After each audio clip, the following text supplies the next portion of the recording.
Wonderful. Thank you, Josh. Well, I really appreciate the opportunity to come and speak to you all about scam safety and how you can be safe out there when you're on the internet or receiving phone calls and so forth. I was here back in, it was either October or November. Was anybody here for that presentation? Okay, good.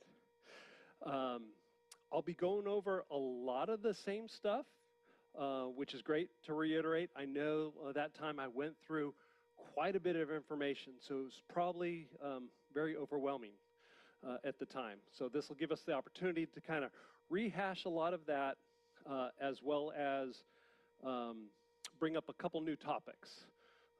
We try to stay ahead of all these various scams that are happening out and about and around us. And so there's always new ones that are coming up and being utilized and so forth. So again, just really appreciate the opportunity to come and speak to you about this. A little bit of background about myself. I'm a 47-year resident of Livermore. My family has very deep roots in the Tri-Valley. My great-great-grandfather had the very first furniture store out here. In fact, that's what it looked like. It was the train depot in the city of Livermore. It used to be over on Railroad and L Street. About 10 years ago, they actually moved it over to our transit center in Livermore. But my great-grandfather, he would actually wait for the train to come up, and the train would deliver pianos. And they would take the piano off the train and put it right in the depot, and he would sell it out of the depot. Later on, he transitioned to selling radios and appliances, GE appliances, and then continued selling more items where it became furniture, and then he had his own facilities, own stores within the city of Livermore. But basically his clientele was the entire Tri-Valley. My great-great-grandfather had a ranch out Tassajara Road on the north side of 580. But since then, my grandfather managed the store for his entire life in Livermore. I had a 30-year career at Lawrence Livermore National Laboratory as an IT manager. I was a software engineer, and I managed a team of software engineers that built applications for the laboratory that you really couldn't buy off the shelf. Laboratory has some unique business, and so we developed software and applications specifically for their unique businesses. I've been in law enforcement for 20 years. Started out at Contra Costa County Sheriff's Department as a reserve sheriff's deputy, and then quickly transitioned to Livermore. Livermore is where I live, where I work, and where I raise my family. So the Tri-Valley really is very near and dear to me, and I love the community here. I'm married, I have 2 adult daughters, and I have 4 grandchildren. So I'm probably in a category of many of you, right? These 4 are little babies, and that photo there is probably about a half a year old. This guy here is getting really close to walking. So a lot of fun seeing that develop. My wife and I are also local business owners. We have a real estate business. Both my daughters are licensed realtors, real estate agents, and we operate throughout the Tri-Valley and even further. So what I want to talk about first, whenever I get a large group of people together, I talk about 911. And I know all of you know about 911. You've probably lived with it the majority of your life. That's who you call in case of an emergency. What you may not know, though, is dependent upon the type of device or telephone that you're calling from, you may or may not get the Livermore Police Department. If you're calling from just a flip phone or a home phone, quite honestly, a home phone, we'll know exactly where you're at when you're calling from that, right? It's registered through our 911 system. But if you're calling from a cell phone, say a flip phone, non-smartphone, we may not know exactly where you're at. So you need to be prepared to articulate to the dispatcher where your location is so that we can send emergency personnel there. Now, if you're calling from a smartphone, like an iPhone or an Android type device, a smart device, we can actually get more precise information as to where you are with that phone. So precise that if you're calling from Pleasanton, but you're out on the freeway, you're actually going to get the CHP. If you're on the perimeter of Pleasanton, you may or may not get Pleasanton. You may actually get the county of Alameda. So what you can do is have these non-emergency numbers in your phone. And feel free, throughout this presentation, if you want to document something, go ahead and take a picture of it. Entire presentation, there's nothing here that's confidential or anything, but feel free to take your phone out and take a snapshot. Even though this says non-emergency, it goes to the same dispatchers that are handling the 911 calls. Okay, so if you call that number, the non-emergency number, and you've got an emergency, what you may hear is the dispatcher say, 911, can you please hold? Interrupt them and say, I have an emergency. Okay, they will then handle your call just as if it came in through 911. Okay, so these are great numbers to have saved in your phone. That is Pleasanton's non-emergency number, and it will just be like calling 911. Okay, so good, very good information to have. So what I'm going to talk about is handbag safety, situational awareness, scam awareness, and email security. And quite honestly, all of these topics relate to scams in one mechanism or another. A lot of scams will actually happen in person, right? And that's where situational awareness is super important. Situational awareness is all about being aware of your surroundings and what's going on around you, right? Not being so tied up on looking at your phone or reading something when you're out and about shopping, right? Your head should kind of be up and be aware of kind of who's walking around you. And I'm going to show a few videos that kind of show you this, where there's kind of the lack of situational awareness. And that's when people can become victim to these predators that are out there committing scams or theft around you. So this very first video is going to show a victim here, a woman, she's just out shopping in the produce department, and the suspect is in black. And what she's going to do here, she's going to interject herself between the victim and the victim's cart. And oftentimes when somebody's out shopping, particularly female, they have a large purse with them. And the very first thing that you do when you get to the grocery store, that purse goes into the shopping cart, right? Because you don't want to carry it, and it's convenient. Well, this is going to show you a theft from a purse. There's no sound on this one. And so the suspect makes it look like that she's shopping,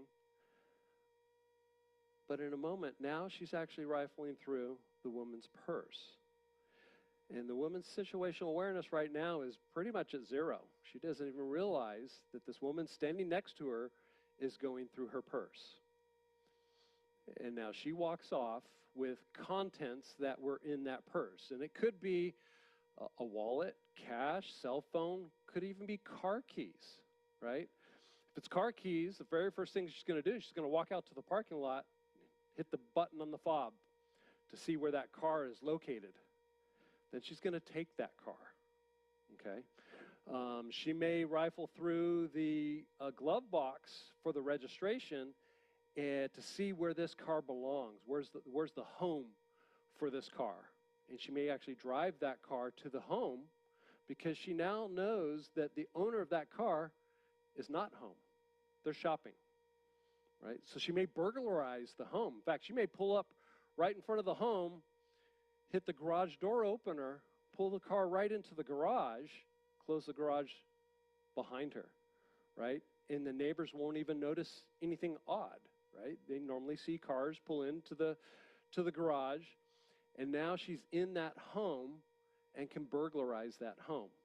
Fill up the car with all of the valuables and stuff that's in the home, and then hit the garage door opener and leave with all of those items. So it's not just as simple as grabbing some cash out of somebody's purse, but it can become much greater than that.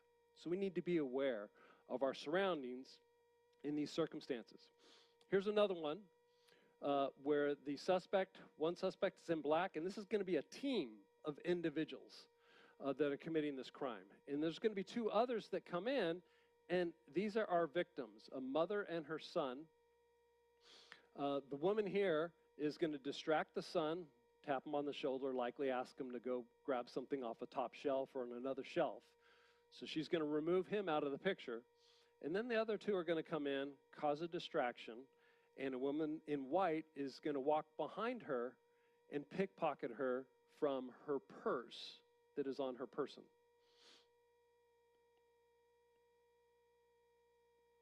So there's that distraction there.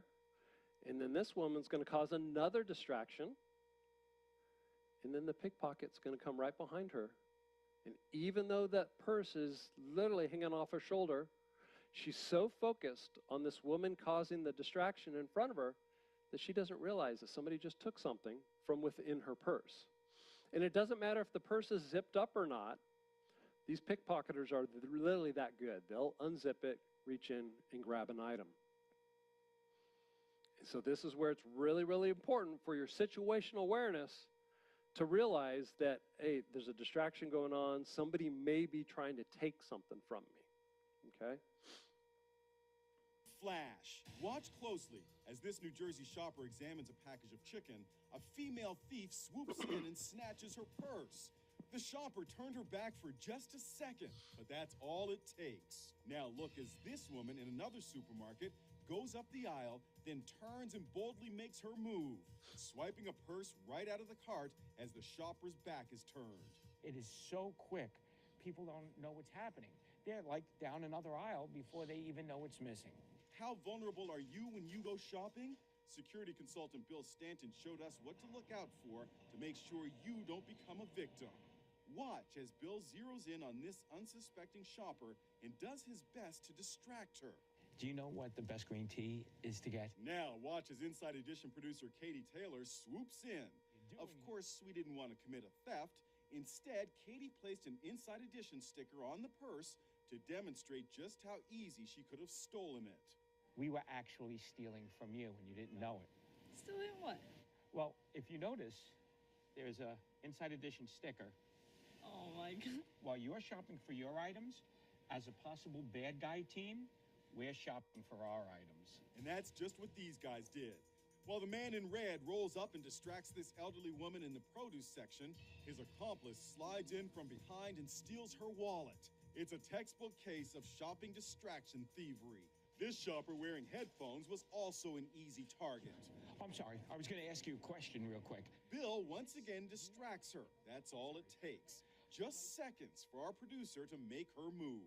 My accomplice right over there could have easily have gotten your bag. You were being really nice. And what happened is you got ripped off for it. Thank you so much. That was helpful. I'm not going to do it again. It was almost too easy. We were able to do it again and again.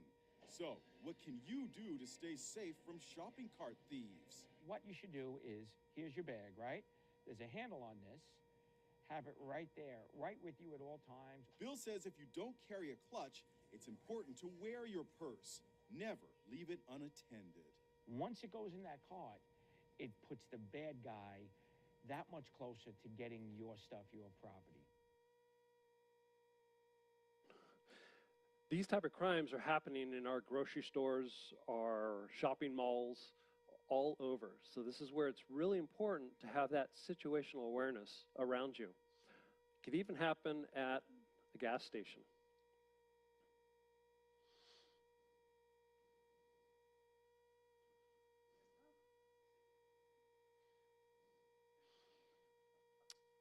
And the victim's not even aware that that occurred. She might have noticed some movement, but didn't realize that the individual had actually opened up her door.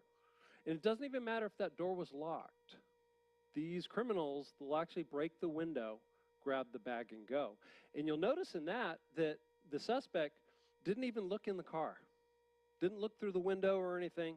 They just knew that a bag would be there on that seat, because they know when everybody's out and about, particularly a female, when you get in the car, that's the first thing that goes into that passenger seat is your purse, right? Or your travel bag or your computer bag, that sort of thing.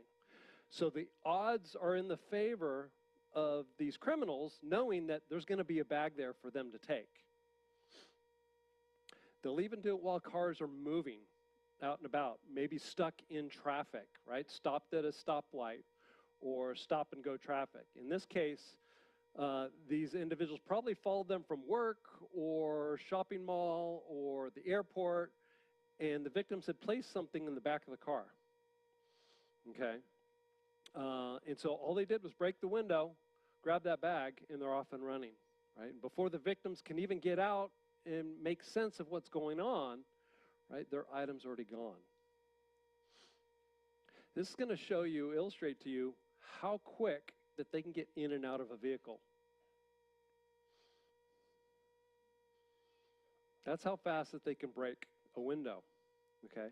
The criminals are using something called a center punch tool, right? And center punch tools are legal devices to have. Quite honestly, they were originally developed for woodworking and metalworking.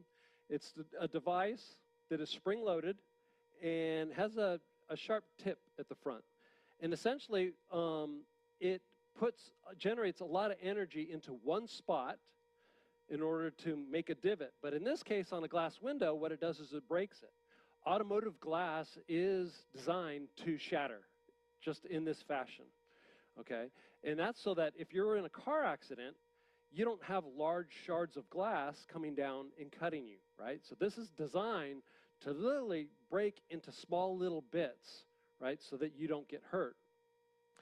But unfortunately, it makes it easy for criminals to get into a locked vehicle, right? And they're doing this all over the place, particularly in our shopping malls. They'll watch people go to their car, stow an item. They may be out shopping with a bunch of bags, and they don't want to carry those bags, so they go back to their car, place the bags in the car, and walk away.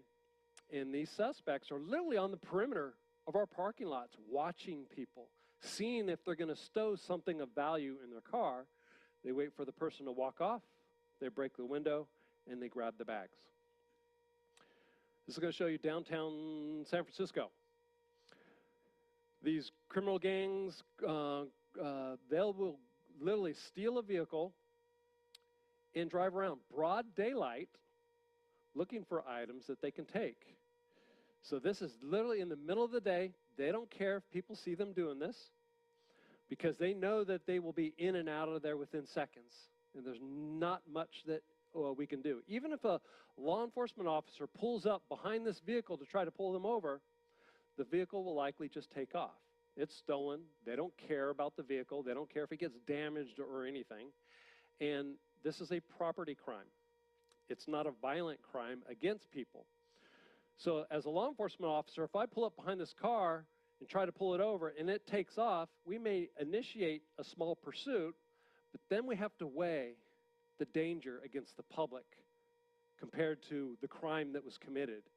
And being that this is just a property crime, right, a few $100s or so, oftentimes we will cancel our pursuit, because pursuing that vehicle puts our public at risk, right? Somebody could literally be greatly injured or be killed because we're chasing this car, right? And obviously the car oftentimes will just be reckless. They'll drive on the wrong side of the road to cause us to have to cancel the pursuit. And they're off and away and running. And again, it's a stolen vehicle. This one doesn't even have a plate on it. And there's not a whole lot that we can do from a law enforcement perspective. We got other avenues of trying to find these individuals, but it's very difficult. This is going to show you in I think it's an In-N-Out burger joint.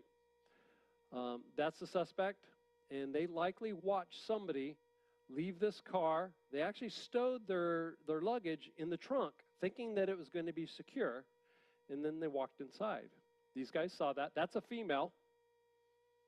All she did was break the window, hit the trunk latch, and now she's off and running with the individual's property that they had stowed in the trunk of the vehicle. So what can we do regarding this? Always keep control of your handbag, right? When you're out and about, go minimal. Don't bring a big bag. Only bring your payment mechanism, items that you absolutely need. Don't place it in the front seat of your vehicle. And particularly, if you do need to bring something, hide it before you leave your origination prior to getting to your destination. If you arrive at your destination and you're hiding something under the seat or in the glove box or the trunk, well, the criminals are seeing that, and they're going to take the opportunity to take that from you. Ideally, don't bring it. If you don't have to bring that large purse, if you don't need everything in there, the kitchen sink and all, right, don't bring it. Go minimal. Have that small little clutch or handbag. Regarding situational awareness, when you're out and about, be aware of people's kind of intentions, right? Are they showing interest in you, or are they showing interest in shopping, right? The task at hand where you're at. Are they acting unusual, looking at your items rather than the items on the shelf, right? Are they eyeing your handbag that is in your cart? Do they come up to you and make small talk, right? That's a distraction. They may come up and comment about a piece of jewelry that you're wearing or something. Keep in mind, if somebody's coming up and just out of the blue talking to you, that may be a distraction. So you need to be mindful of that. Are they trying to divert your attention? And then like we saw in that very first video, are they getting into your personal space, right? That first video, the woman literally injected herself between the victim and her cart, really got into her personal space that was around her. So what can we do? Well, proactively know who's around you and make them aware that you are aware of that, of them. And what I mean by that is just look at them. Make eye contact with them, right? You could even say hello. But make them aware that you are aware of them. Criminals, they don't want a bunch of commotion. They want to get in and out undetected. And so if you are making them aware that you see them, that you're acknowledging that they're there, they're more than likely going to move on. They're looking for somebody that's not paying attention. And that's going to be their victim, okay? Make people aware that you're aware of them. Stay off your phone in public, right? Or even if you're looking at labels on a can of vegetables or something, right? Make sure that your head's still up. You look around, see who's coming down the aisle. Nobody's coming down the aisle. Okay, I can pay attention, read this label a little bit more, right? Stay off your phone in public. Don't place yourself in a situation, right? We don't walk down dark alleys at midnight, right? So be aware. You don't want to put yourself in a situation. What's that? Or not even awake. And then always know your location. If you do have to call 911, that's the very first thing that the dispatcher is going to ask you is, what's the location of your emergency, right? So you need to be able to articulate that. What's the name of the store that you're at? What's the intersection that you're at, right? In order for us to get emergency responders to your location. Here's another scam that has happened very often within the Tri-Valley. Take a look at this jewelry swap scam captured on camera.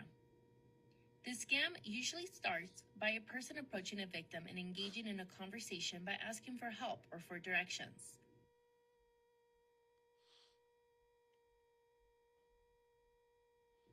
The person offers a gift, such as a piece of fake jewelry, and hugs the victim as a sign of gratitude for their help.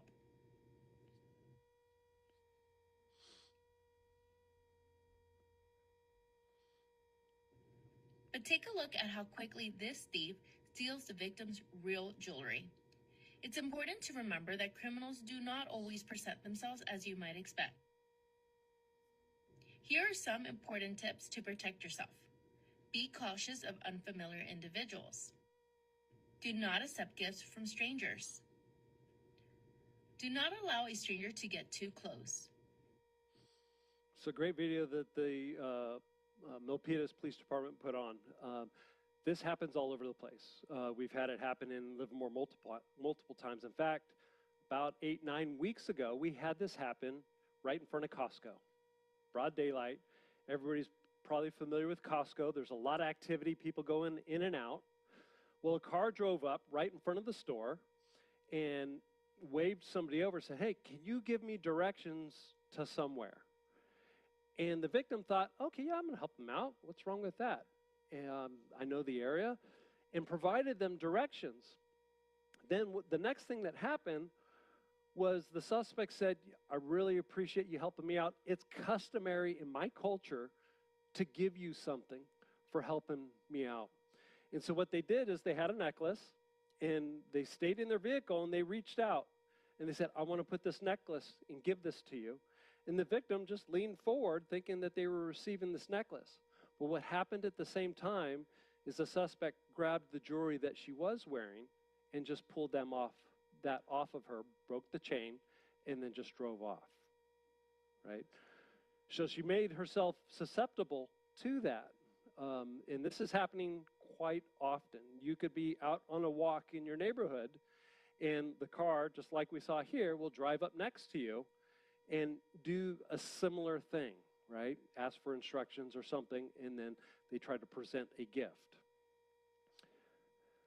Now we're going to get into more of the scams, and scams can happen across all of the different communication mechanisms that we use, whether it's a text message or a phone call. Quite honestly, a majority of these scams happen on the phone, where somebody calls you, okay, and they play themselves off as some other entity. But it can happen on all of these. You can even receive something in the mail, all right, or in person. Federal Trade Commission is the national entity that monitors scams for law enforcement nationwide. Right? They make law enforcement aware of kind of the latest and greatest scams that are happening in our communities. And there's a ton of them out there. But here's some statistics over the year 2024. And these statistics are only looking at victims that are 60 years of age or older. And in 2024, $2.4 billion occurred over these scams where individuals in our senior community lost over $2.4 billion. It's quite a racket, right? They had over 400,000 cases where these frauds were reported. And quite often, a lot of these cases go unreported. Unfortunately, a lot of our seniors, when something like this happens, they're embarrassed. They just don't feel like reporting. They chalk it up to a loss, right? So that number is likely much bigger. The median loss is about $1,600, right? Median is different than average. The average loss is more around $20,000. So it's quite a bit. Now, across all ages within that year, over $12 billion were lost because of these scams, okay? So we're going to go into a lot of those, but you can see the trajectory over the last 5 years of these losses, and it's just going up, right? It's getting worse and worse and worse because more scammers are finding out about these techniques, and then technology actually helps them commit their scams where these just all seem really real to the victim, right? And it's easy to fall for these. It used to be that people thought you had to be gullible to fall for one of these scams. That's not the case anymore, right? The smartest people, some of the smartest people that I know have actually fallen for these scams because it felt so real. So that's why we're out and about trying to educate people on these. Federal Trade Commission has identified over 150 of these scams that are happening so much that they've actually named them. So each one of those scams has a name. And each one of those, there's probably thousands of variations of each one. There's a ton of them. Some are tech related. You may get a phone call or an email saying that, hey, we're calling from Apple or Microsoft, and we've noticed a problem with your computer. It may have a virus on it, and we're here to help you out. And they try to get access to your computer in that fashion, thinking that from a victim standpoint that, oh, they're helping me out. And I'm not too good at all of this technology stuff, and you appreciate the help, right? Well, in doing so, they'll get access to your computer. They may put additional malware on your computer, which allows them to access that later on when you're unaware of it. They may call and say they're calling from the government, whether it's the IRS or the Social Security Administration, right? And they play themselves off as this entity that is here to help you out. And we had 2 occurrences in the city of Livermore were individuals received a phone call from the Social Security, what they thought was the Social Security Administration. And they were told that, hey, your Social Security number, we believe, has been compromised. And we're here to help you out, to guide you through this process. And the victims believed that they were talking to the Social Security Administration. And in 2 of those instances, they were told that, hey, if you want to safeguard your retirement savings, that you need to move it from your current funds over to another financial institution, okay? But what they did was, during this process, the scammers were building rapport. They said, hey, we're not going to tell you what financial institution to move it. We're not going to give you any information. You just need to discover on your own where you need to go move that. So you're thinking, okay, well, what's the problem with that? I'm not transferring money to them. I'm going to go contact and transfer it to another financial institution. In both of these cases, they did that. And their money was safe. Their life savings was safe in another financial institution. But the scammer continued to call them back and said, great, you got your new statement. All of your funds are over there. Wonderful. Just be aware, though, that there might be a bit of a paper trail that these scammers know about, and they may see your funds in that new account. If you truly want to safeguard all of your retirement savings, the best thing to do is just go buy gold. Okay? And again, go buy it from any institution that you want. They're not going to instruct you where to go get it. But they were told that, hey, go buy gold from a legitimate institution. You can work with your financial planner and whatnot, but buy that gold and it'll be shipped to your home. And in both of these cases, they did that. And in both of these cases, they received that gold at their home in their hands. They literally have their life savings in their hands. They got another phone call from the scammer saying, great, you have your gold. That is wonderful. You're going to be 100% protected. Okay? As long as you have a really big safe at your house. Big safe, right? Big safe to put that gold in so that nobody can burglarize you and take it. If you don't have a really big safe in your home, you could potentially be compromised. But we've got a third-party company that we work with. Again, we're the Social Security Administration. We're here to help you out. And you can go to that third-party company, and they've got vaults that they can place your gold in. You can have 24/7 access to your gold whenever you want. They'll send a courier to your home to come pick it up. You'll sign for it and everything. They'll take a picture and everything. It's all legitimate. And that'll go into the vaults, and it'll be secured for you, fully insured and everything. And in both of these cases, they did that. They had their gold in their hand. The courier came to their home. In one case, the person helped them load it onto the courier. They got signed documentation and everything saying that it was going to go to this entity that has the vaults, and they felt comfortable in doing that. Well, that was the last time they saw of their wealth, of their gold. One was just under $1 million. The second one was $1.2 million of a loss. And that was the last time that they saw of that. Very difficult for law enforcement to get that back, right? And oftentimes these couriers know nothing about it. They're just a third party working for the scammer, and they're coming, it could be any of the rideshare companies that come over, right? They provide a courier service. And so they don't know anything about it. They just know that their job is to pick it up here and to drop it off there, right? So they're not in on the scam, right? They know nothing about it. But this is why a lot of these scams work, is there's other individuals involved that are the donkey or the mule, right? They're off doing the labor for the actual scammer. So we got to be aware of these things. They may contact you and say they're from a business, and you have an outstanding invoice that needs to get paid, right? And they hope that people pay those or pay them online. They may call you and say that they're calling from your financial institution, and they're investigating themselves. And they found that your local bank has individuals in it that are compromised. And we're here to help you out and to safeguard your funds, and they'll try to instruct you to move your funds from your bank to another bank, or they'll give you wiring instructions to another bank, which basically wires it directly to those scammers, okay?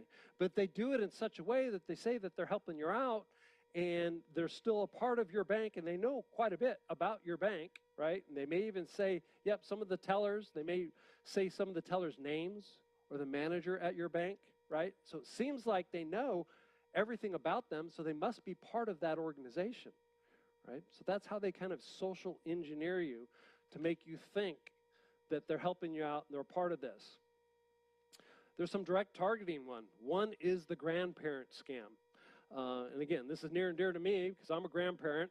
I would do just about anything for my grandchildren, right? Well, the way that this scam works often, and there's variations of it, is that you may receive a phone call, and it may be a phone call from San Diego Police Department that says, yes, Mr. or Mrs. So-and-so, unfortunately, we've got your grandson here in our custody. He was involved in a DUI-related collision, and he hurt somebody. He's in our jail. He asked us to call you as his grandparent because he was afraid and ashamed to call his parents. And if you can post his bail right now electronically, he will be out today. Right? What grandparent wouldn't want to try to help their grandchild? Yes, ma'am. Has anybody had that type of phone call? Look at that. Close to a dozen people in here, right? That's a simple version of it. What you may also get a phone call is you actually hear your grandchild. You hear their voice. That's where technology and AI is coming in and making it much, much more difficult to figure out, is this real life or not? And I'll actually talk a little bit about AI and what we can do to combat that. And then lastly, relationship scams, romance scams, military romance scams.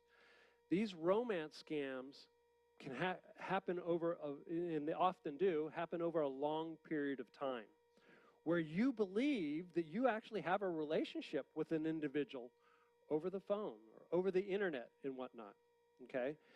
And oftentimes, the scam doesn't occur for many, many months, if not years down the road, where now you've developed a relationship, and there may be somebody in this crowd, hopefully the light bulb's going off, right?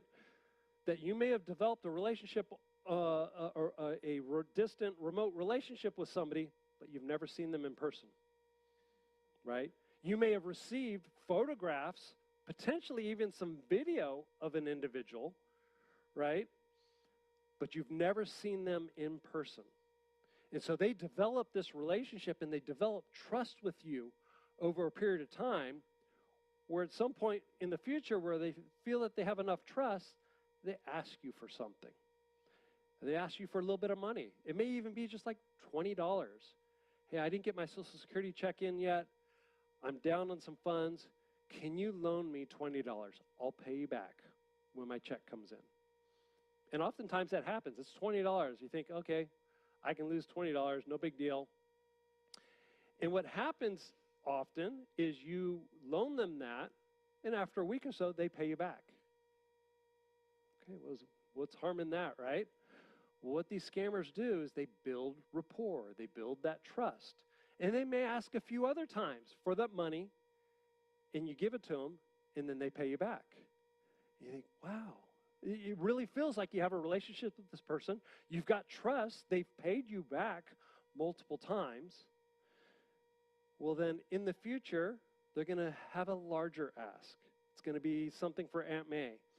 My aunt's got a surgery. I don't have the money for it right now, but it's $100,000 for this surgery. And it's a life-saving surgery. Can you help me with that? You know I'm good for it. I've paid you back multiple times. Will you loan me this money? And I'll get it right back to you when I have the funds, right?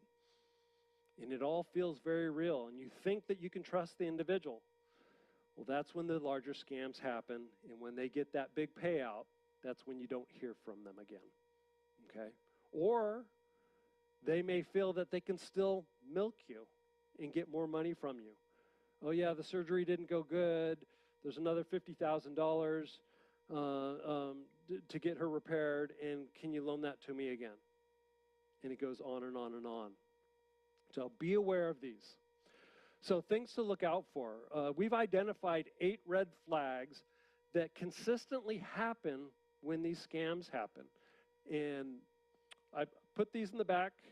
My assistant, Angela, have them on the back table there.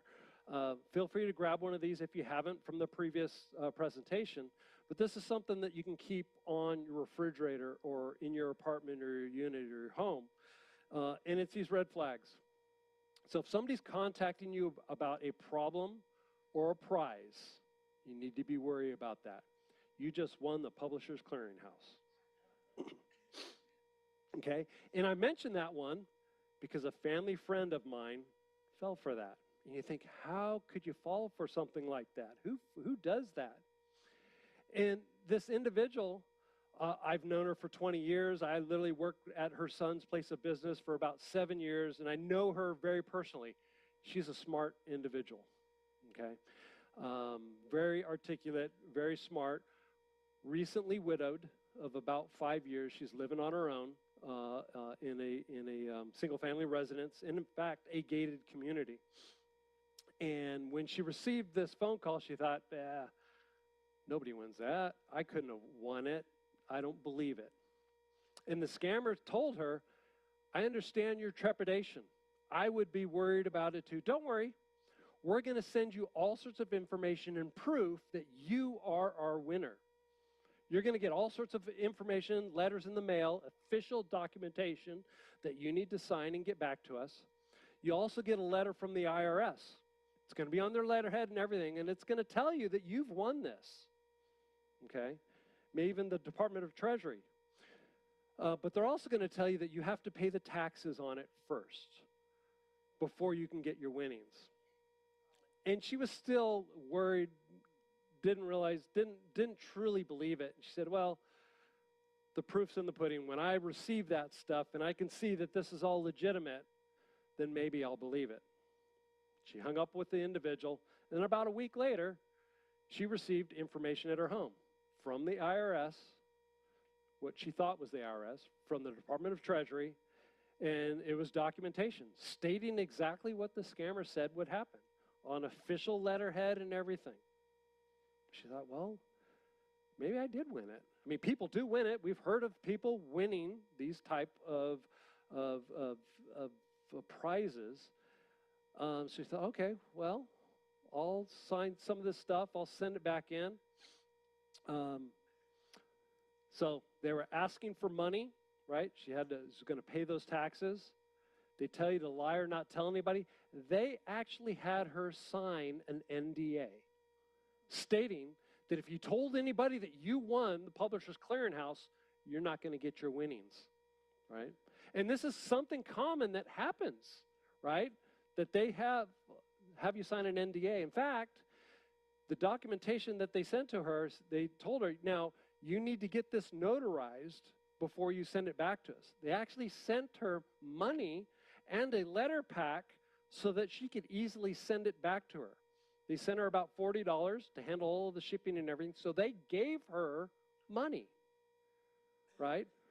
Further, going along with their scheme and building that rapport, and she's thinking, well, who would send me money if this wasn't real? Okay? They contacting you, are they pressuring or frightening her? Well, initially, they weren't. They weren't frightening her. They had a lot of phone calls with her. So as they went through this process, she was receiving a phone call every other day, once a week, that sort of thing. And she enjoyed these conversations. They talked about all sorts of stuff under the sun, what they're doing over the weekend, all about her family and everything, and she enjoyed this. And they were guiding her through the process of what she needed to do next to make those payments and so that she can get to that end result. And again, these conversations, she enjoyed them. She looked forward to them receiving the next conversation because they would talk on the phone for 30 minutes on every instance, right? They're building rapport. They're building that relationship. And this wasn't a romantic relationship. it was just a relationship over the phone that she enjoyed, right? She lives home alone, not a whole lot of interaction with other people. And so again, she looked forward to those, and she started making those payments for the taxes, or what she thought was the taxes. But then it got to the point where she was struggling to make those payments. They were difficult. And so those pleasant phone calls kind of changed a little bit to the point where they said, yep, the IRS, you got to watch out for them. They're going to come after her and get you. They may come to your home and arrest you, but we're here to help. We're going to guide you through the process so that that doesn't happen, right? So these conversations changed a bit. Then after about a year or so, it got to the point where she was really struggling to make these payments. And so then those conversations even got more urgent. Well, you need to make the payment. You're not going to get your winnings. And quite honestly, you're so far into this, the IRS, they're going to come and arrest you if you don't make these payments. And she really felt committed that she had to do this. It got to the point where now those niceties where they were helping her started getting into more of the extortion ring, right? Yep, they're going to come and arrest you. They know all about your family. They know where your family lives, know about your son in Sacramento, the one in Livermore, and you don't want them coming after and arresting them because they are your heirs. So she felt compelled that she needed to do something to protect her family. And so even though that she was struggling making those payments, what she ended up doing was taking a reverse mortgage on her home. And she's $500,000 in debt on that reverse mortgage, right? It got to the point where they said, yep, police are going to come to your home. And she got her wits about her to ask them, okay, well, just tell me the name of the police officer that's going to come to my home so I know that who I'm talking with and who I give the check to. And they gave a name. And fortunately, she called the Brentwood Police Department. That's where she was living. And spoke to the watch commander and said, hey, do you have an officer here by that name? And they said, no, we don't, ma'am. And we believe that you've been scammed. This just doesn't sound right. We're going to send officers to your home. They're going to be in full uniform with ID and everything, and they're going to take a report from you. It's important for you to let them in and for them to help you out. And unfortunately, that occurred. They showed up. They were able to help her out. And then they had difficulty, though, trying to convince her that she needs the help of her son to help her out with all of this, to close the accounts and to help her out with their finances. She didn't want to do it because she was embarrassed. And she felt that her son might be at risk.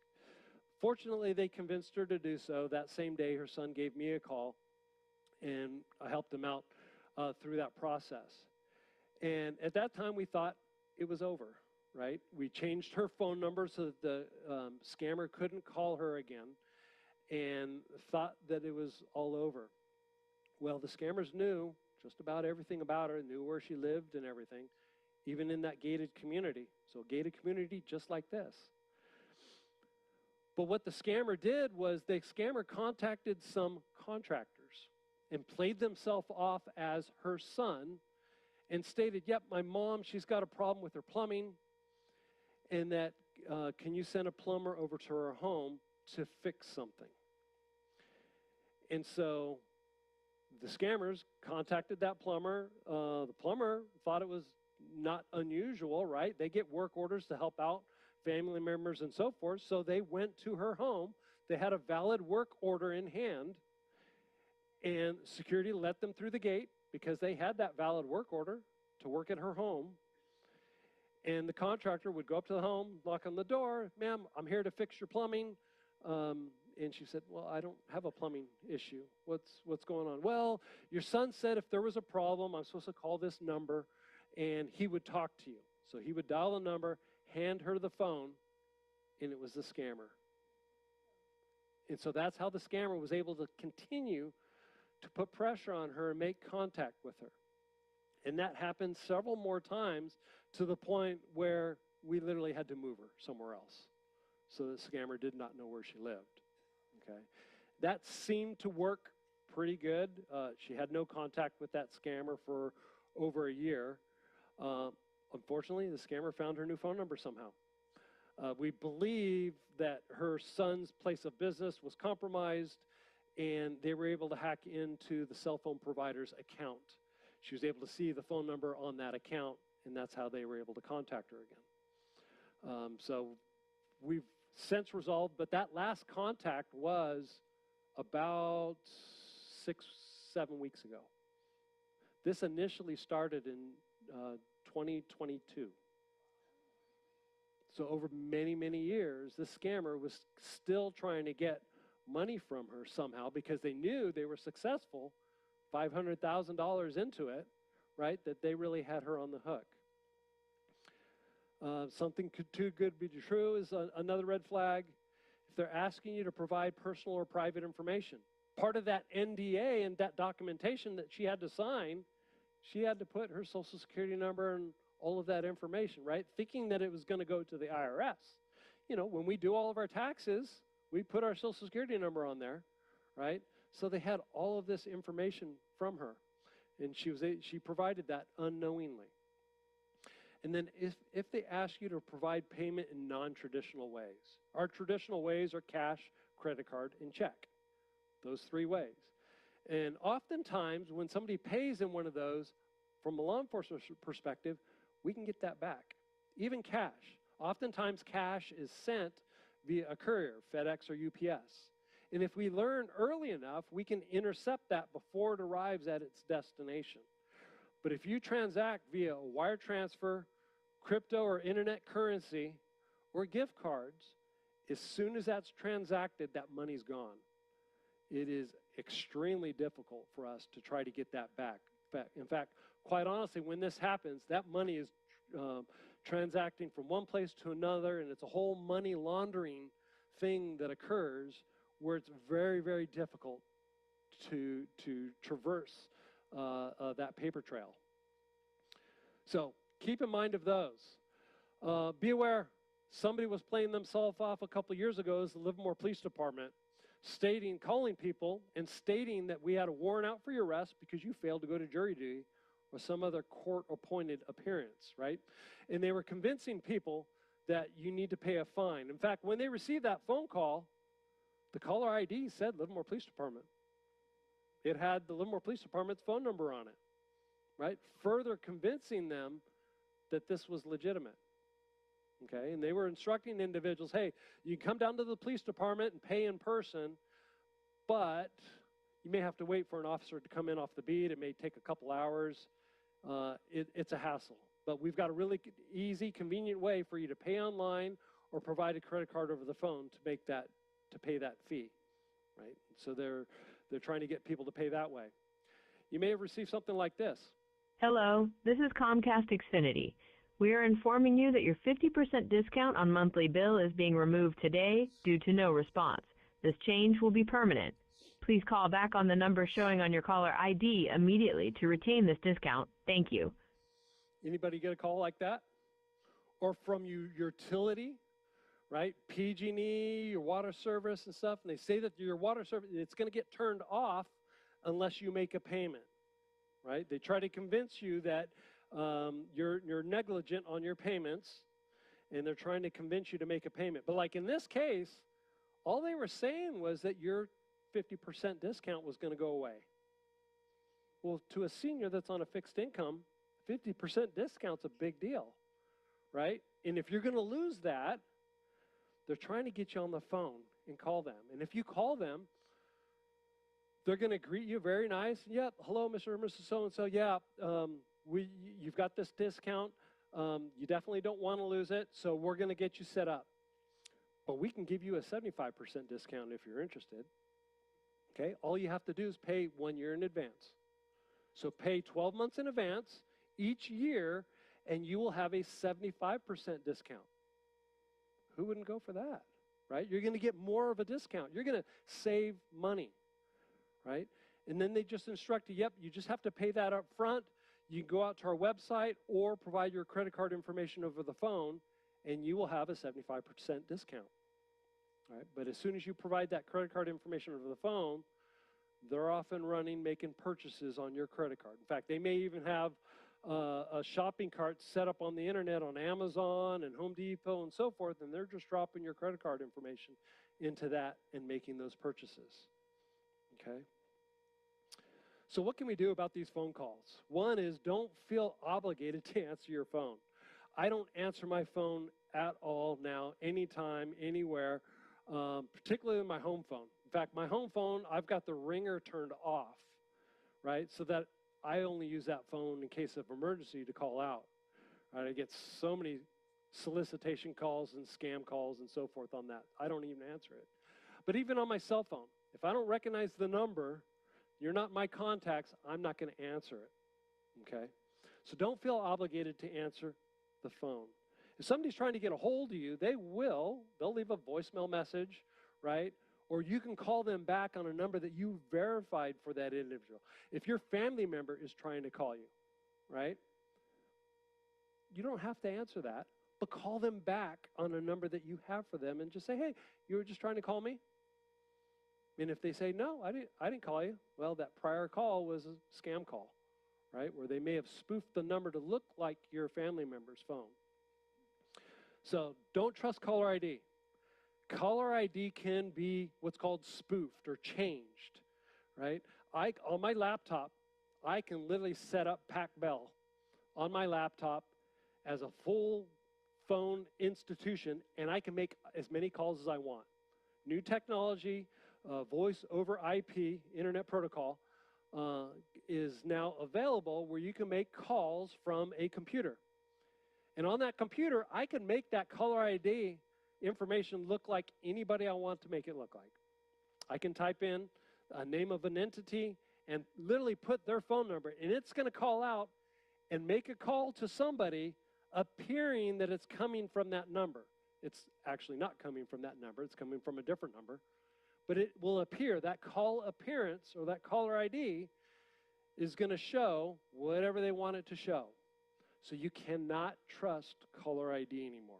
That's very important to know. Never provide personal or private information over the phone, particularly if you didn't initiate that phone call.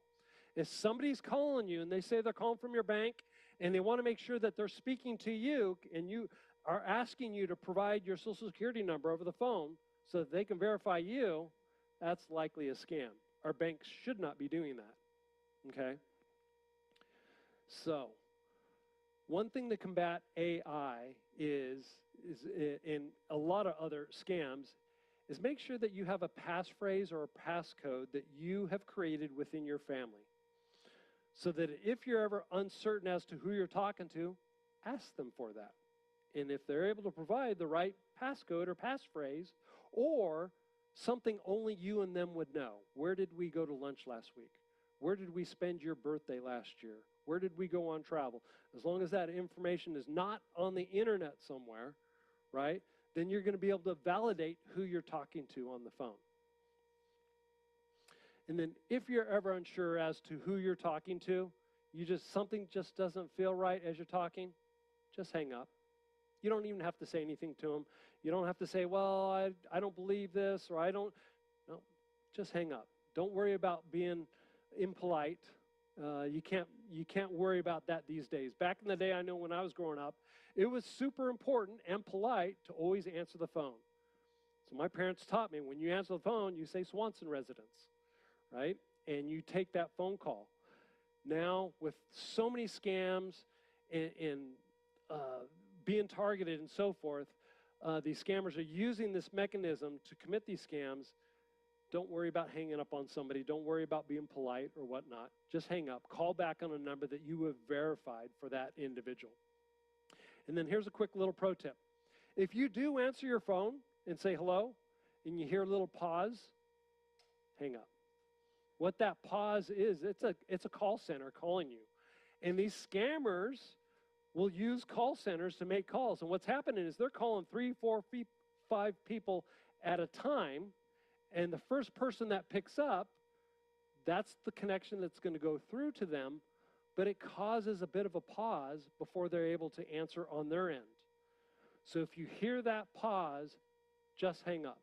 you will likely not get a call back from them because these dialers, these call centers, it just goes on to the next number in the list. They're all about transacting really, really fast, and they're traversing through this list of thousands of phone numbers that they have that they get from these data repositories or data brokers. And then before taking action, for some reason, if you feel so compelled to go down to the bank or transact something, talk to somebody. Talk to a trusted individual, a family member, personnel here that you trust. Call the police department and ask, right? Could this possibly be a scam? We're here to help you out. So I spoke a little bit about AI, artificial intelligence. Artificial intelligence now can replicate the voice of anybody with just a small sample. So me talking here right now, if somebody were to record my voice, just a 5-second little snippet of my voice, they can put it through a computer program, type in what they want that voice to say, what sort of inflection they want that voice to convey in, and then hit play, and you'll hear that voice say whatever they want it to say. And you're going to be 100% convinced that that is who you're hearing, whether it's your family member, your spouse, your children, your grandchildren. It's going to sound exactly like them. AI can now replicate the likeness. So what you're seeing right now is crazy. We are crossing a line in human history where the boundary between reality and fiction is vanishing. And this is not a Hollywood billion-dollar high-production studio. This is open source. This is from your computer, a click of a button, and most people will not be able to even tell the difference now. So be safe out there, question what you see, verify what you believe, and follow who wants to stay ahead of the curve. This is Syria. Sorry about the volume on that one. I'll have to see if I can get that adjusted. This is what AI can do. Which one of those is real?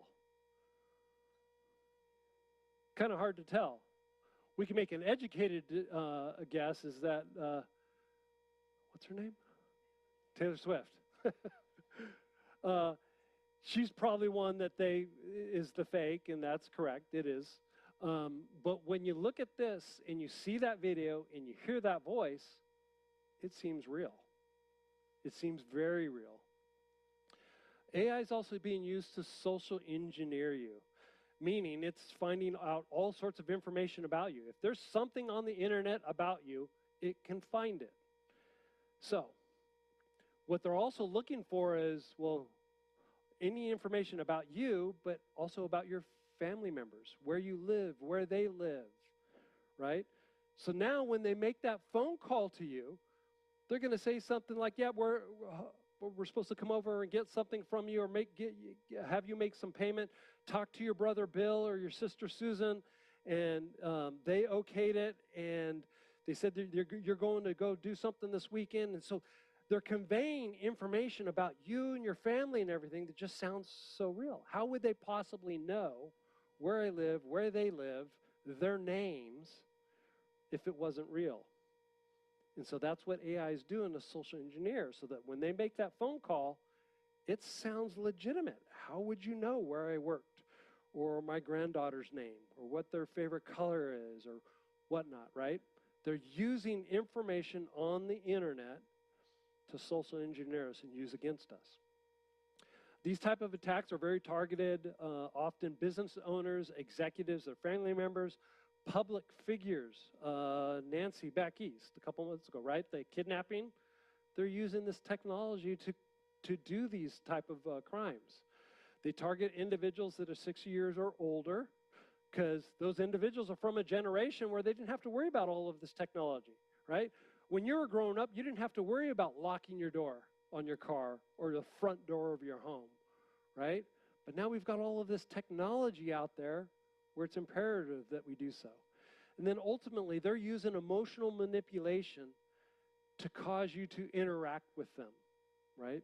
They're creating some sort of emotional thing that makes you compelled to contact them. This happened to a business partner of mine and her daughter. As I mentioned earlier, I work in real estate. Well, Jen and her daughter Savannah are a mother-daughter team in real estate. And Savannah received a call from her mom, or what she thought was a call from her mom. And that call went something like this.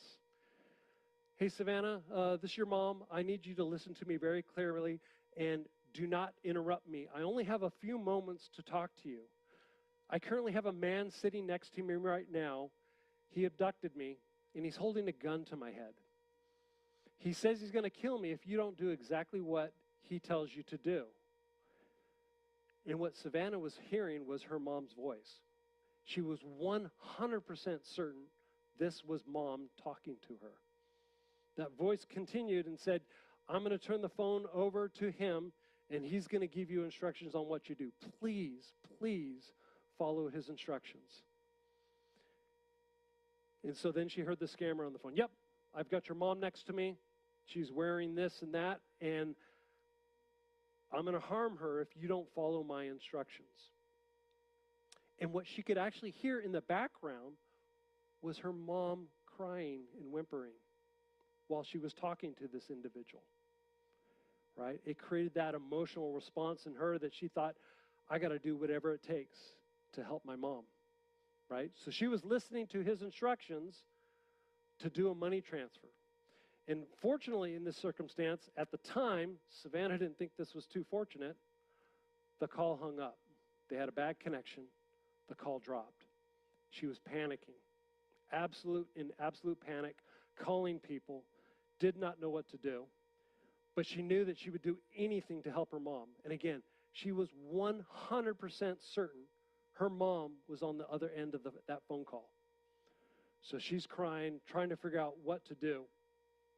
Well, fortunately, with that call hanging up, that's exactly what she needed to do.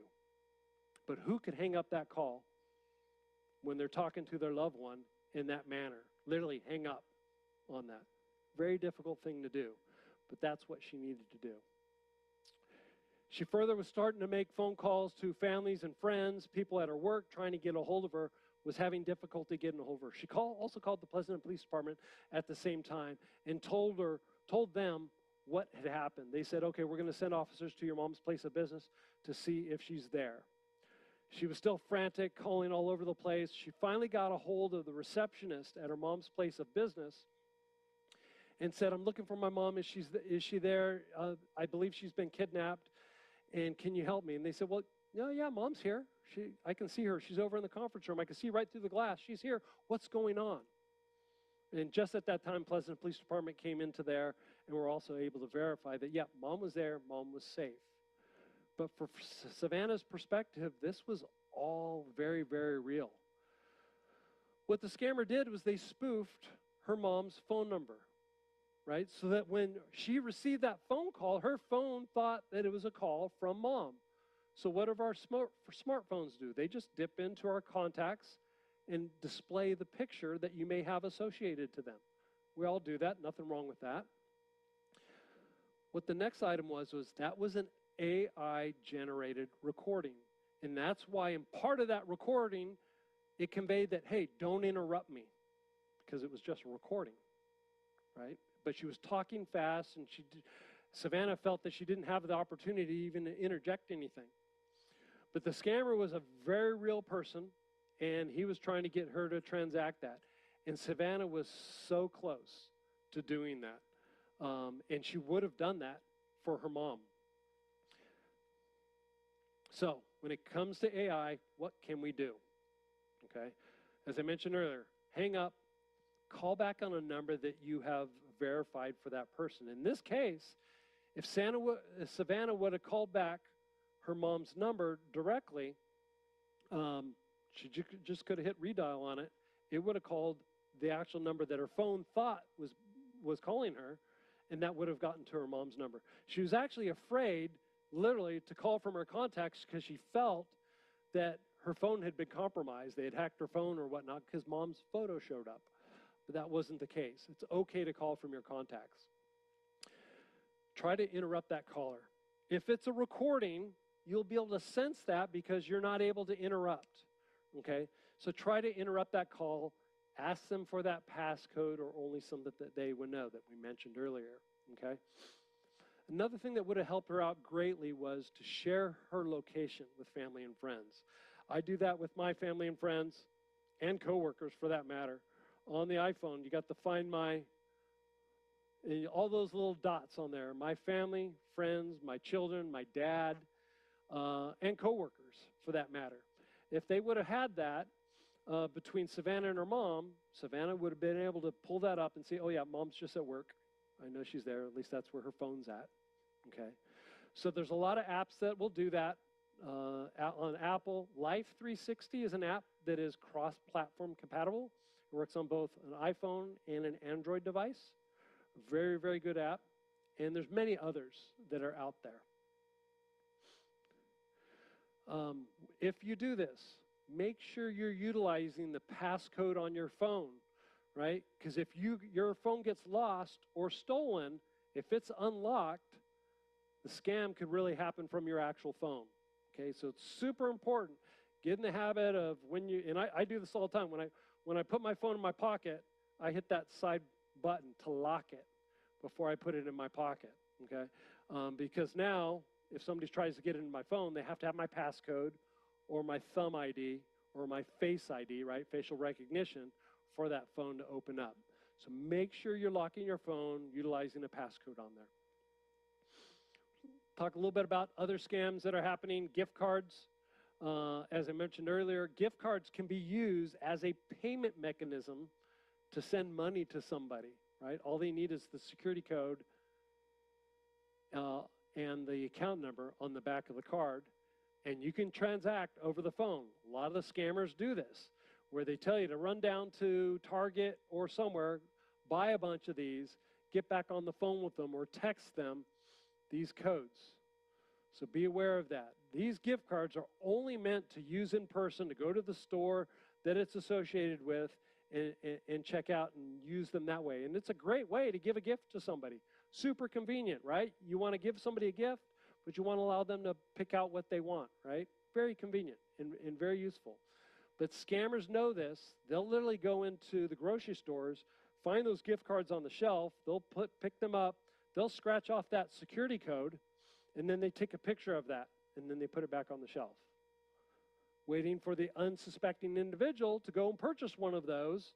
And when they check out, the money's going on that card, and now the scammer has access to those funds because they have that security code and the account number. Okay? What they'll also do is oftentimes they'll create their own barcode and put it over this barcode. So if you buy one of these cards, you see some other label on there that's covering up and has a different barcode on there, don't buy that card. The scammer has placed their own barcode, which if you go through the checkout, you're actually going to be putting funds on the card that they already have in their possession. Okay? So any one of these things, if that's scratched off or they've placed their own little label across there to make sure that, to make it look like that security code is still intact, or putting another label across here, don't buy those cards, okay? If you want to buy these cards, ideally, try to buy them from that are behind a counter somewhere, right? That are a little bit more secure, not open to the public. So we're going to talk a bit about email security and why this is so important. Most people are on email these days, but it's very important that your password for your email is different from all other passwords that you use on the internet. Reason being is data breaches. Data breaches are happening all the time, all the time. And when a breach happens, it could be simple information just like your email address and your name and so forth. But it can be additional information. It can be your credit card information. It could be your credentials for logging into a website, right? And if your credentials are the same on Amazon or AT&T or Verizon or any of these companies that potentially can get breached, and that password's the same as the password that you use for your email, because it's convenient. I know a lot of people do it, right? And you've got all of these passwords. How can you possibly remember them all, right? So a lot of people only use one password. But if you do that and a data breach happens, now your information is out there on the internet. And now somebody can get into your email account, right? You need to think of your email literally as being the keys to your internet kingdom. It gets you into everywhere. If somebody has access to your email, they can get into any one of your financial institutions very, very easy. I'll show you how. So if they've got that password, and I make this look like a Post-it, because I've been in so many homes and places of business where I walk in, I see a monitor there, and on that monitor are Post-its with usernames and passwords, because it's convenient, right? And it's hard to remember all these. So individuals will literally leave them at their desk, on their monitor, or in a notebook, first drawer on the right, or underneath their keyboard, and so forth, right? The bad guys know where all of these passwords are and where people conveniently stow them. And so if they're able to get a hold of that, and quite honestly, if you have them in your home, there's others that come in your home, whether it's a contractor or a house cleaner or even a family member, may take a picture of those. And now they've got access remotely where they can log on to a browser on the internet and get into your account. And if they're crafty, the very first thing that they do is they change your password on your email account. And they do that so that you won't be aware of any activity that's happening on your devices, whether it's your phone, your computer, your tablet that has access to your email. Well, those devices no longer have the current password because they changed it. And so those devices aren't going to be aware of any new activity. You're not going to receive new email or anything because they haven't authenticated or re-authenticated. And so once the scammer does that, they're going to look through your inbox. And they're going to look at everybody that you're communicating with and so forth. And they're looking for stuff. They're looking for what bank you bank with. And they're not necessarily looking for your bank statement or your bank account or anything like that. They just want to know the bank that you bank with. So that if they see an email in here that says you bank with Wells Fargo or B of A, right? And that email just say, be analogous. It may just show that here's the latest mortgage interest rates, right? Well, now they know the bank that you bank with because you received an email from them. Very next thing that they're going to do is they're going to go out on the internet, they're going to log on to that bank, and they're going to try to use that password that you have for your email. And if your credentials are the same, if you use the same password, they'll get right in. But quite honestly, that doesn't matter. Because what does every website have? The ability to say, I forgot my user ID or I forgot my password. If they click that, what happens? You get an email with a new password. Who's got access to your email? Bad guy. So they're going to get that new password, right? And they can go to every single one of your financial institutions, say they forgot their password, they will receive the new password because they have access to your email, and they will deplete all of your accounts. So super, super important. Your password for your email, again, keys to your internet kingdom, need to be different from any other account that you have. Okay? Another thing that they will do is they will actually start generating emails from you to all of your contacts and all of your friends that you've ever communicated with. Happened here, okay? This happened to my wife. She didn't get hacked, but she received an email from a client of hers. I've changed the information to protect the innocent.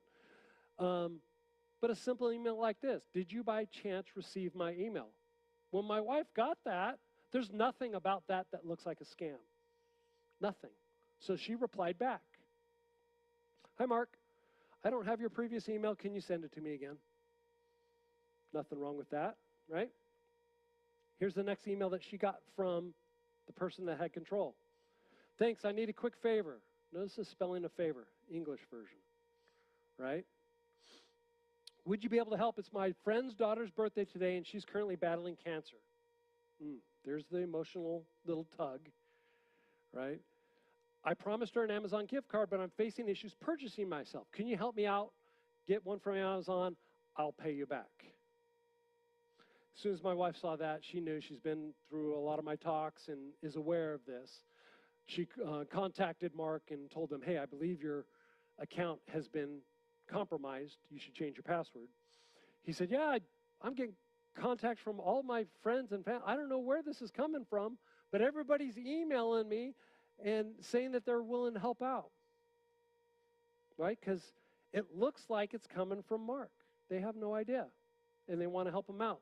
And in fact, that was a real estate transaction my wife was working on. Mark was her client, and the other person on the transaction received an email. Wanted to help him out, right? Grease the wheels a little bit, help this transaction go smoothly.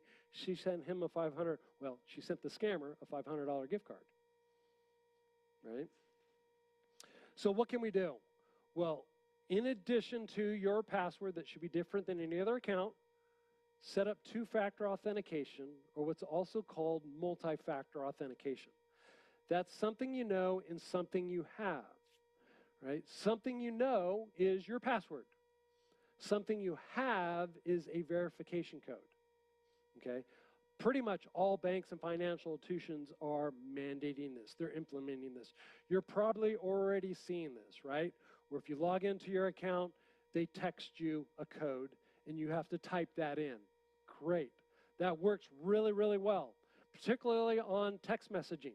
Highly secure, a really good way of doing it. They'll also send you that code via email, some entities. Don't do that, right? Because if they've got your email, they'll get those codes. So if at all possible, try not to set that up. That's still a little bit better than not having it, if the entity doesn't do all of these other things. But ideally, try to avoid that. You can also set up an authenticator app on your smartphone. If you have that, your smartphone device has an app on it, and it's in sync. It's got to use my Face ID to connect into that. It's in sync with a bunch of my accounts. And it actually generates those verification codes real time right here.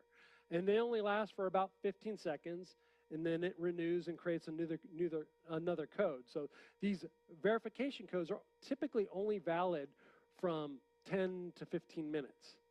And then they basically self-destruct in a way, right? Or you can have literally a physical token that's associated to your account that does the same thing. These are highly secure. This one's a little bit more convenient because you have that and you don't have to have one of these little tokens for every account that you own, okay? But highly secure, very secure, a good way to do this. Also keep in mind, though, the scammers are aware that this extra security precaution is being implemented. They will try to get those codes from you one way or another, and they will try to trick you into revealing those codes. These codes are designed only for you, the recipient, to type into an interface. They're not designed to convey over the phone. So if somebody calls you and is asking for the code, don't provide it. Most financial institutions know this. They won't do that. I've run across one, hopefully educated enough so that they change their practice. But how do these fraudsters try to get them from you, right? If you're getting them on your phone. Well, often what they do is they target individuals that might be selling something on Facebook Marketplace or Craigslist or something like that. And they will contact that individual saying, yep, oh, I see your couch that you posted online that you're trying to sell. I'm interested in buying your couch. I will pay what the asking price is for it, but I'm a little cautious on the internet. I don't trust all of this stuff and technology. I'm going to send you a code. I want to make sure that I'm talking to the right person, and I need you to convey that code back to me. And you're thinking, well, what's the problem with that? They're just going to make up a 5-6 digit code. They're going to send to me, and I'll just tell them what that code is. Well, what they're doing at the same time is they're hacking one of your other accounts. One of your other accounts, whether it's your bank account, your financial institution, Amazon, whatever it is, and it's that account that is sending you the code.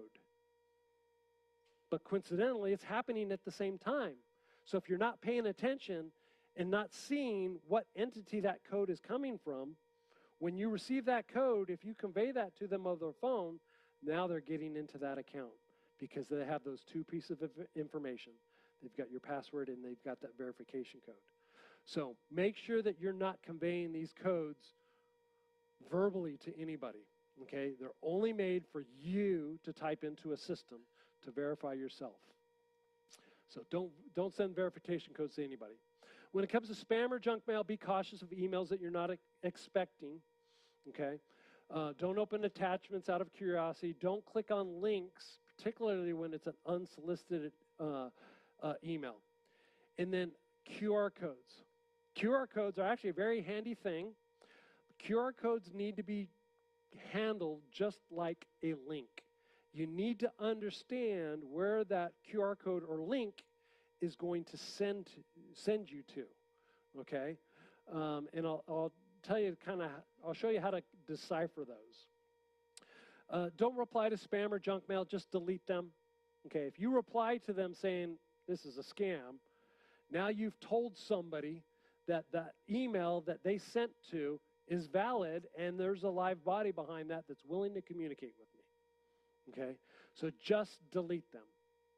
And then when it comes to unsubscribe, I get this question all the time. Can I just hit an unsubscribe button so I don't get these darn things? Right? We need to be cautious of that. Unsubscribe is a legitimate thing through legitimate organizations, right? If you subscribe to a newsletter or you get something marketing from AT&T or another legitimate agency, those unsubscribes should work appropriately. But scammers will also try to put their own code into an email, and oftentimes they'll craft something to make it look like a scam or something to entice you to click that link to unsubscribe. But when you do so, now you're clicking a link that's going out to their website that may look like your email website for typing in the credentials or your bank or so forth, and then they're stealing those credentials. So you need to understand where that link is going to. So I'll show you how to decipher that. When it comes to junk mail, it's okay through the application interface of your email app to report something as scam, spam, junk mail, okay? As long as you're doing it there. Don't click on anything in the email. As I mentioned earlier, scammers will purposely design an email to make it look like a scam. But then they'll put a button down there to unsubscribe or to report. So don't click on anything in the body of an email message. Yes?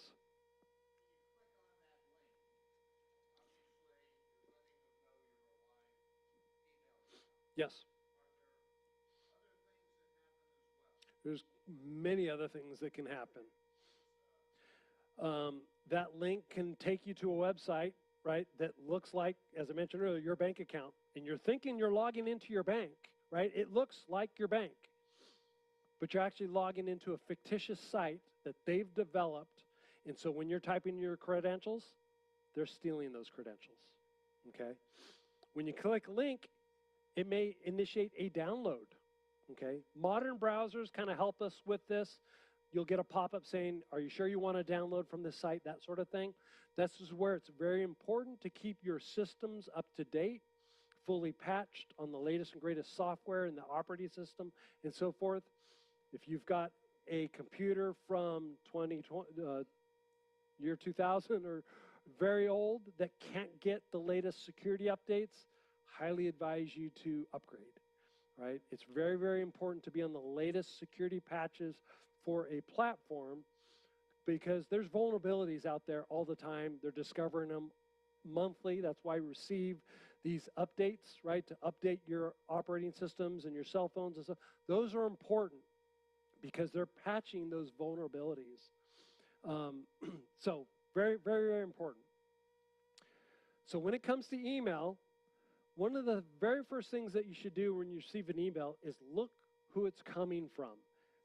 And specifically, look at the domain. And the domain is this last part right here. And whether it's an email address or a website, they all have a domain associated to it. And you need to look between these last two dots or the last dot in the at symbol. And what's in between those areas are the actual domain name. And if we look at these four right here, they all look like they're from Microsoft, but only one of those is valid. Only one of those is spelled correctly, okay? And if you were to click the link or send an email back to any one of these others, you're sending information to the bad guy, okay? So it's important to read these. Microsoft.com, that's the valid one. It's spelled correctly. That looks like it's Microsoft.com, but that I is a lowercase l. Scammers will use other characters to make it look like it's spelled correctly, and it's not. So that's a lowercase l. It could have been a numeric 1. This could be a 0 rather than an O, right? Or they'll transpose some letters, hoping that you're not going to notice, that you're just going to skim it real quick. Our eyes often do when we're reading things, right? And it looks like Microsoft, so you think it's from Microsoft. But you got to look at every single letter. And then on this last one, well, that's spelled correctly, Microsoft, but there's this dash support. What's wrong with that? Well, it's that entire string from there to there is what you have to look for. So these scammers will do all sorts of other things. Help dash Microsoft, or they'll put other text there. And if that's a dash, you need to consider all of those text, right? When you're looking at these, if it's between two dots and that's spelled correctly, that's legitimate. But they have other characters in there, they may not be legitimate. Okay, so you need to be aware of that. Also know that a lot of these the scammers, they will try to utilize these other extensions, .com, .org, .net, .gov, right? Those are extensions, a part of a domain. Well, there's over 500 of those.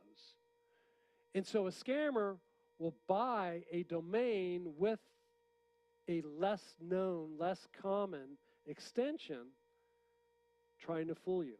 I'll show you an example. Here's a bunch of real ones. These are a bunch of imposters, right? Microsoft spelled correctly, but it's .co rather than .com, right? .com is the valid one for Microsoft. So this is where it's really important to look at these. They transpose them. That looks legitimate. It looks like California government address. Well, no, these are swapped. Gov has to be on the end. CA, right there would be the domain inside of that, right? But as an extension, CA, that's actually an address in Canada, okay? And some of these are overseas, UK, and so forth. So identifying these. Oftentimes these phishing emails, they're addressed to many people all at once, and those addresses are placed in the BCC so that it's hidden.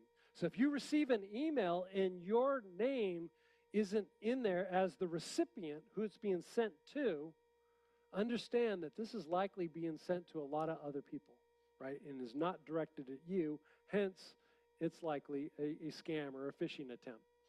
These emails seem very enticing. They try to draw you in to click on something, right, to take you to their website or download some malware or something like that.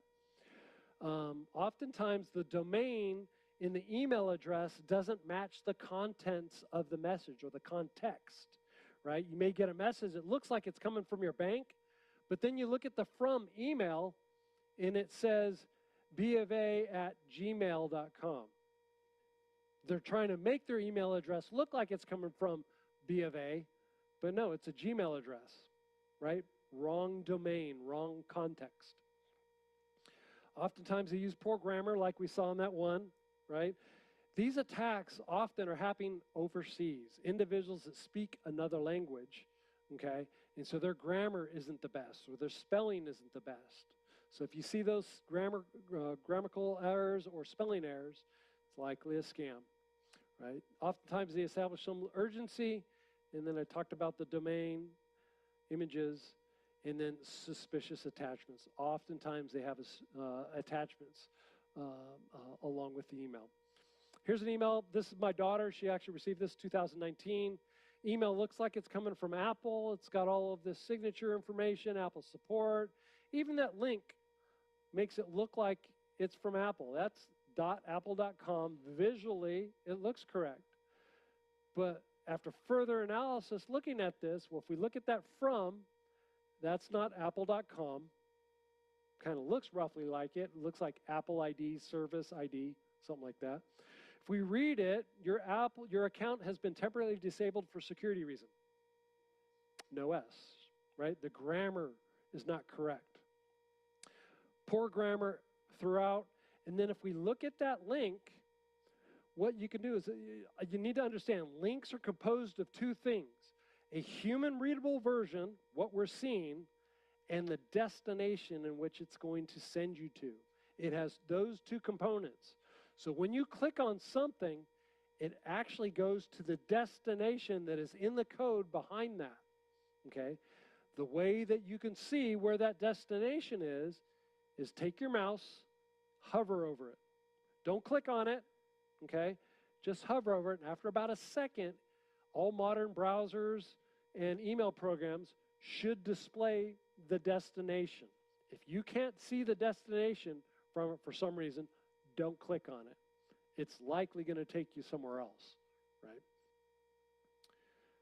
They make stuff look really legitimate. It says it's Chase, good logo. Up in the from, it says it's JP Morgan. So everything about this looks like it's coming from a bank. But after further review, when we hovered over the from name, freeprintapp.com, which is actually a legitimate website. What happened here was that company's mail server got hacked. And the scammer was sending out these messages from their mail server. So that's why the domain is that. But here's that context. Freeprints.app is not the same as JP Morgan Chase. So we've got to be aware and look at those. If we hovered over that link, that's where that link was going. And they kind of make it look official, like it's a secure bank thing, but it's not. .de, it's going to go probably to another country. They may entice you. You won a $500 gift card, right? But when you hover over that, it's somewhere else. It's not Walmart, right? So it's important to look for at these addresses. My wife received this. It made it look like it was Microsoft and that she needed to re-authenticate. But when we look at that email address, it's over in the UK somewhere. It's not Microsoft, right? I received this at the police department, my police department account. And it made it look like I needed to confirm my account, right? Everything about it. But when we look at that address, security-microsoft.usa, a different extension. It's not Microsoft.com. So important to look at all these. They make things look official, like it's secure and so forth. Within 14 days of receiving this, you need to click here or else you're not going to have access, right? They're trying to entice you to click on it. They don't provide a whole lot of information. They just make it look important. It piques your curiosity, right? You feel compelled to click on that because it might be something important from your bank. There's that address, right? Somewhere else. So important, hover over these addresses so you can analyze that email address. You may receive stuff like this: PayPal, Norton, Walmart, Venmo, Geek Squad. I get these, probably dozens of these every single day. They all have something in common. They tell you that they've renewed your subscription automatically. And they're creating that emotional response. What? You charged me? They're telling me they already charged me. I don't subscribe to this. Why did you charge me? I'm going to call back and get my money back, right? If you look at each one of these, they make a phone number very prominent, easy for you to call them back because that's what they want. And when you call them back, they're going to say, oh, yeah, hello, Mr. and Mrs. So-and-so.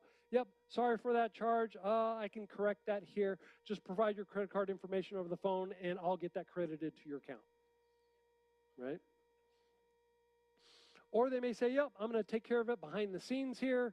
I'm going to email you an invoice so you can see that I credited your account. I just want you to verify that you received that. That invoice actually may be malware that they send to you. Or it may be a PDF file that looks like an invoice that says that they credited to your account rather than $359, it was $35,900.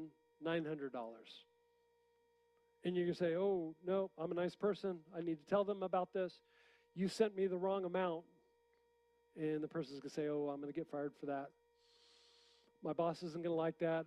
You can really help me out if you just send a check in for the difference, right? And some people have fallen for that. You can also get this stuff via text message. Has anybody received a message that just says hi? And they're hoping that you're going to respond. Who's this? You don't know who it's coming from, right? So now you've told somebody, this is a valid phone number, and there's a person behind this willing to communicate back to you. You might get something as simple as, this is Barbara, I sent a package to your mom via FedEx. Please let me know once it arrives.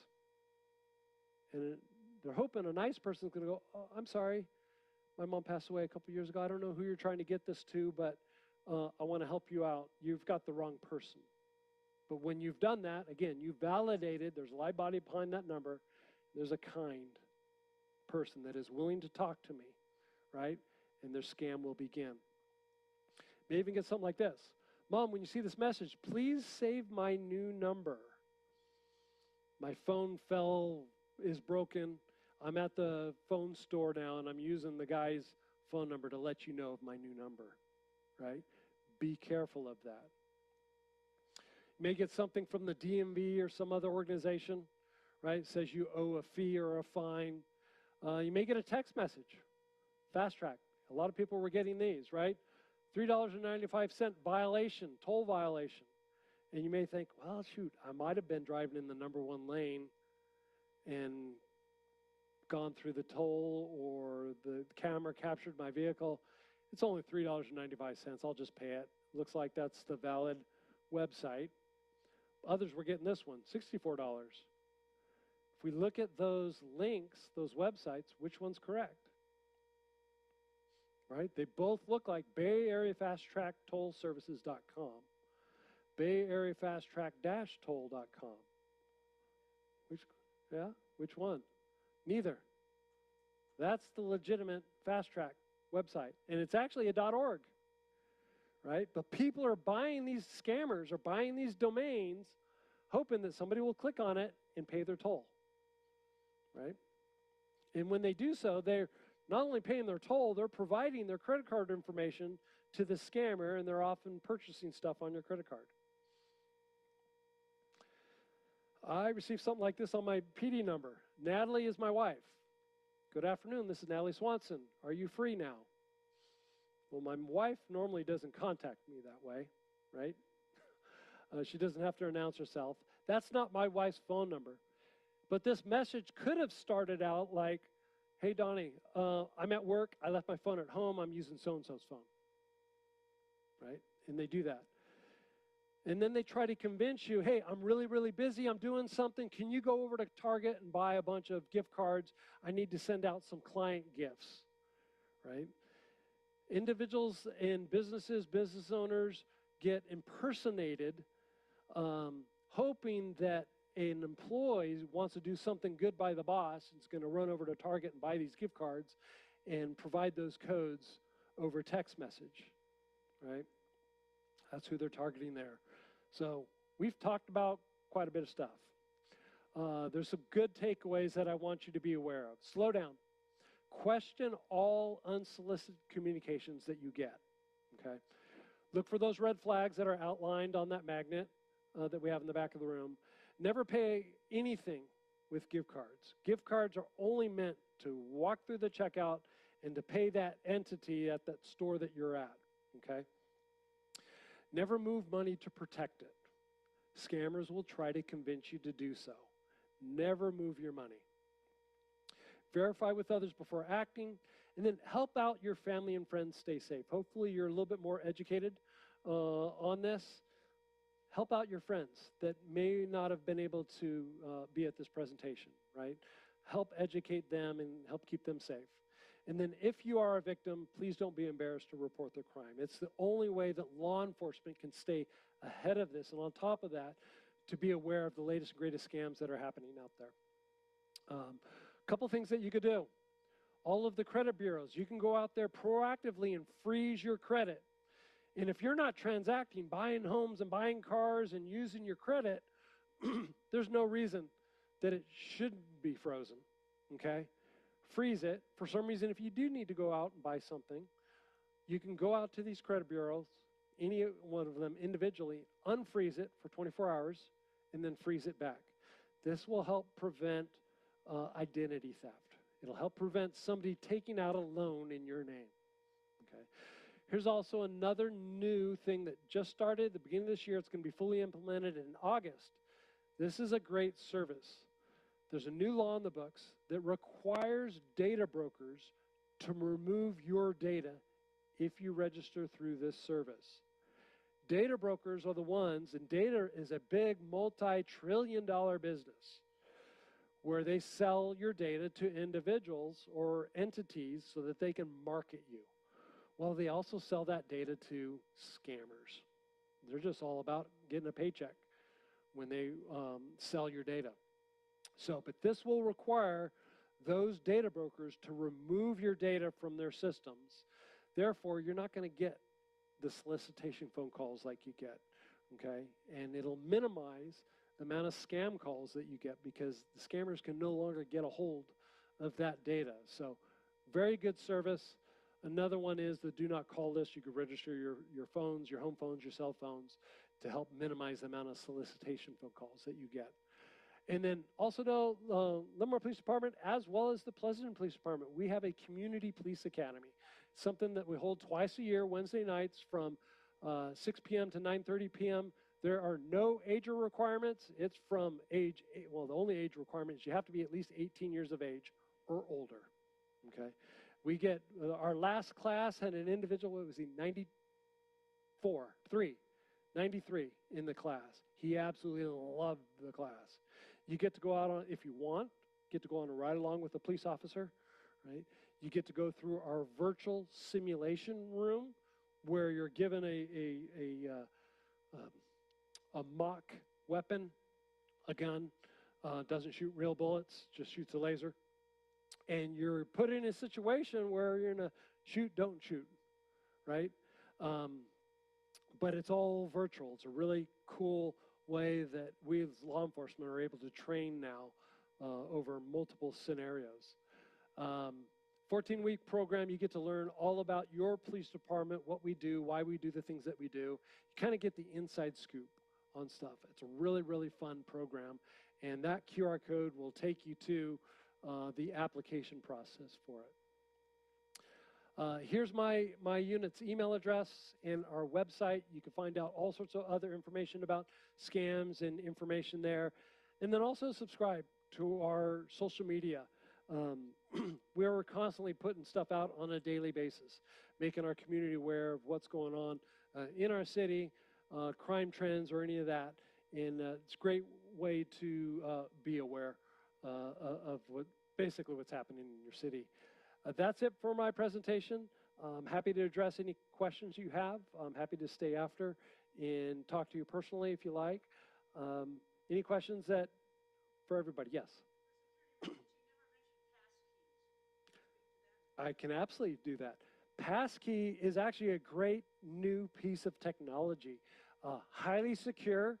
A passkey is something that your laptop or your cell phone can generate rather than sending a password to an entity, it creates a passkey where it's kind of a public-private key that is generated one-time use sort of thing so that you're not sharing your credentials with an entity that could potentially get compromised. So if you ever have the opportunity and it pops up on your screen to create the passkey rather than using your password, do it. It's much, much more secure.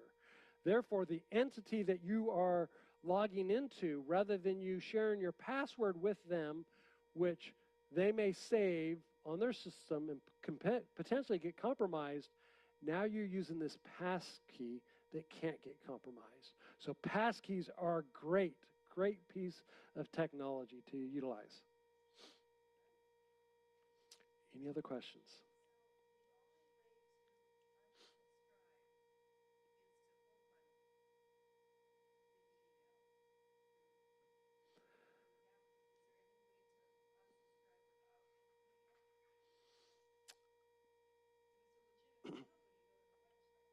Yeah, if you have subscribed to something legitimately, you can go through their website and unsubscribe to that through, say, your account. Oftentimes, you can go through your settings and preferences and look at the notifications and see what they may have subscribed for you when you signed up. And you can go through and say unsubscribe from all or individual things.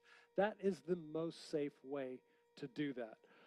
Opening up an email in and itself doesn't particularly make you vulnerable, with one exception.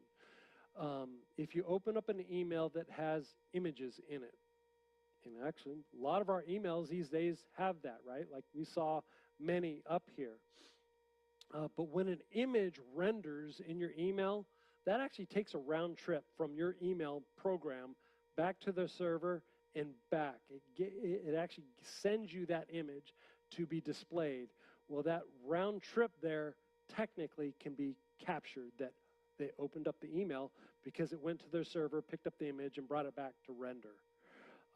So these days, there's a lot of technology built into our browsers and our email programs that help kind of protect against that. In fact, some of our email programs will say, will not render images. So you may have noticed any emails that you get, they don't look as pretty and stuff because the images weren't rendered.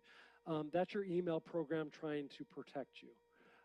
But I know my dad, when he gets them, he likes the pretty pictures and all of that and so forth. So you're not as susceptible, but potentially you can be, where they can know that at least you opened up the email. But to further unsubscribe, oftentimes you either have to reply back with an unsubscribe or click a link. And if you're compelled, just make sure you look at that link. Make sure it's coming from that entity. If there's any other domain in it, don't click on it. You can mark it as spam and just let it get handled that way. Yep, yep. Yes.